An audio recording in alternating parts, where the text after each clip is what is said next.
একজন দু একটা নেগেটিভ কথাবার্তা বলে জাস্ট ইগনোর করো, এগুলোকে ধরার কোনো প্রয়োজনই নেই। বলে আমার জীবন শেষ হয়ে গেল, আমি জীবনে আর কিচ্ছু করতে পারবো না, এরকম ভাবার কোনো কারণ নেই। ঠিক আছে, যা বলছে বলুক, পরের বার আমি এর জবাবটা কাজে করে দেখিয়ে দেব। Hello everyone, welcome to Mukherjee's motivation. তো ফাইনালি তোমাদের মাধ্যমিক আর উচ্চ মাধ্যমিকের রেজাল্ট কিন্তু আউট হয়ে গেছে। তোমাদের মধ্যে অনেকেই খুব খুব ভালো রেজাল্ট করেছো, তাদের প্রত্যেককে আমার তরফ থেকে অনেক অনেক শুভেচ্ছা আর অভিনন্দন জানাই। আর যাদের রেজাল্ট মনোমতো হয়নি তাদেরকে বলবো তোমরাও মন খারাপ করো না, ভেঙে পড়ার মতো কিচ্ছু হয়নি।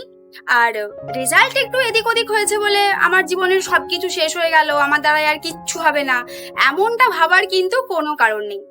দেখো, মাধ্যমিক আর উচ্চ মাধ্যমিক এই দুটো কিন্তু জীবনের প্রথম বোর্ড এক্সাম, তাই এর পরেও কিন্তু তোমাদের জীবনে ঘুরে দাঁড়ানোর জন্য অনেক সুযোগ সুবিধা আছে, তাই এত চিন্তা করো না। হতেই পারে তুমি হয়তো খুব ভালো করে প্রিপারেশন নিয়েছিলে, খুব ভালো করে পড়াশুনো করেছিলে, কিন্তু কোনোভাবে কোশ্চেন্স গুলো হয়তো সেভাবে কমন আসেনি, বা সেই সময় তোমার শরীরটা হয়তো একটু অসুস্থ ছিল, বা বাড়িতে কোনো সমস্যা হয়েছিল, যে কোনো কারণেই হোক রেজাল্টটা হয়তো একটু এদিক ওদিক হয়ে গেছে। তাই সেটা নিয়ে এত মাথা ঘামিও না, নেক্সট স্টেপ তুমি যেটা নিতে চলেছো সেটাতে ফোকাস করো। আর হ্যাঁ, আর একটা কথা বলে রাখি, তোমরা কে কত মার্কস পেয়েছো সেটা কিন্তু অবশ্যই কমেন্ট করে জানাবে। এবার আসি আসল কথায়। মাধ্যমিকের রেজাল্ট বেরোনোর পরেই কিন্তু সবার মনের মধ্যে যেই প্রশ্নটা সব থেকে বেশি উঁকি দেয়, যে মাধ্যমিকের রেজাল্ট যদি একটু খারাপ হয় তাহলে সেটা কি ফিউচারে গিয়ে আমার কেরিয়ারে খুব বেশি প্রভাব ফেলবে? দেখো, এক কথায় যদি উত্তর দিতে হয় তাহলে আমি বলবো না। কারণ এমন বহু স্টুডেন্ট আমি দেখেছি যারা মাধ্যমিকে দুর্দান্ত ফল করেছে, কিন্তু এইচএসে গিয়ে দেখা যাচ্ছে তারা সেই রকম আশানুরূপ ফল কিন্তু করতে পারেনি। মাধ্যমিকে ভালো রেজাল্ট করার পর সায়েন্স নিয়েছে, তারপর এইচএসে গিয়ে দেখা যাচ্ছে ম্যাথসে বা ফিজিক্স বা কেমিস্ট্রিতে নাম্বার তাদের এতটাই কমে গেছে যে সেটা কিন্তু তারা ডিজার্ভ করে না। আবার এমনও অনেক স্টুডেন্ট আমি দেখেছি যারা হয়তো মাধ্যমিকে সেরকম খুব একটা ভালো রেজাল্ট করতে পারেনি, মোটামুটি একটা রেজাল্ট করেছে, কিন্তু তারপর এইচএস লেভেলে গিয়ে এত কঠিন পরিশ্রম করেছে, এতটাই পড়াশুনো করেছে মনোযোগ দিয়ে, যে এইচএসে কিন্তু তারা দুর্দান্ত রেজাল্ট করেছে। এবং তার ফলে কি হয়েছে, এইচএস এর পর ভালো ভালো জায়গায় তারা কিন্তু চান্স পেয়ে গেছে। তো সেক্ষেত্রে মাধ্যমিকের রেজাল্টটা কিন্তু কোনোভাবেই তাদের উন্নতির পথে বাধা হয়ে দাঁড়ায়নি। তাই তোমরা যারা মাধ্যমিকে একটু কম বেশি নাম্বার পেয়েছো, তোমাদেরকে বলবো একদম চিন্তা করো না। মাধ্যমিকের রেজাল্ট একটু খারাপ হয়েছে বলে আমার জীবন শেষ হয়ে গেল, আমি জীবনে আর কিচ্ছু করতে পারবো না, এরকম ভাবার কোনো কারণ নেই। সামনেই আসছে উচ্চ মাধ্যমিক, তবে হ্যাঁ, একটা কথা মাথায় রাখতে হবে, মাধ্যমিকের এই না পাওয়াটা কিন্তু উচ্চ মাধ্যমিকে পুষিয়ে দিতে হবে। এবার আসি, তোমরা যারা উচ্চ মাধ্যমিকে মনোমতো রেজাল্ট করতে পারোনি, বা তোমাদের যেটা টার্গেট ছিল সেটা তোমরা অ্যাচিভ করতে পারোনি, তোমরাও মন খারাপ করো না, মন খারাপ করার মতো সেরকম কিছু হয়নি। দেখো, এখন কিন্তু আমাদের এডুকেশন লেভেল অনেক অ্যাডভান্স, অনেক এগিয়ে গেছে আমাদের এডুকেশন লেভেলটা। এখন শিক্ষার বিভিন্ন দিক খুলে গেছে, কত রকম সুযোগ সুবিধা আছে। তবে হ্যাঁ, তুমি হয়তো ভেবেছিলে যে কোনো একটা নির্দিষ্ট কলেজে আমি ভর্তি হব, এবার তুমি দেখলে যে তুমি যে নাম্বারটা পেয়েছো সেই নাম্বারের উপর ভিত্তি করে তুমি ওই কলেজে চান্স পাবে না।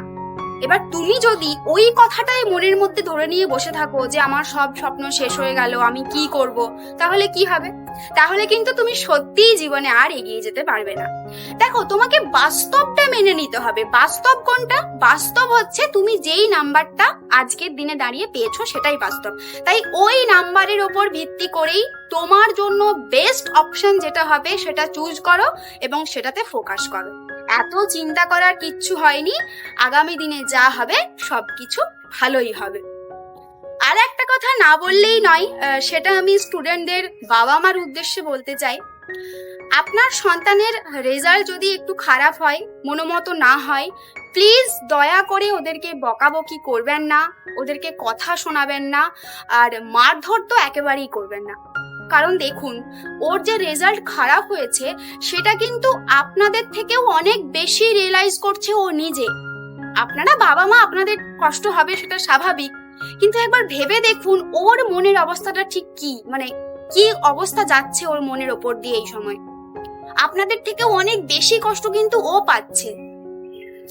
তাই আপনারা যদি সবসময় ওর সামনে বলতে থাকেন যে তুই সবকিছুর জন্য দায়ী, তোর নিজের দোষে এরকম হয়েছে, তোর দ্বারাই আর কিচ্ছু হবে না, তাহলে কিন্তু একটা সময় ও নিজেও এটাই বিশ্বাস করতে শুরু করবে যে সত্যিই হয়তো সবকিছুর জন্য আমিই দায়ী, আমি ভালো করে পড়াশুনো করিনি, আমি বাবা মার মুখ উজ্জ্বল করতে পারিনি, আমার জীবনে সত্যিই হয়তো আর কিছু হবে না।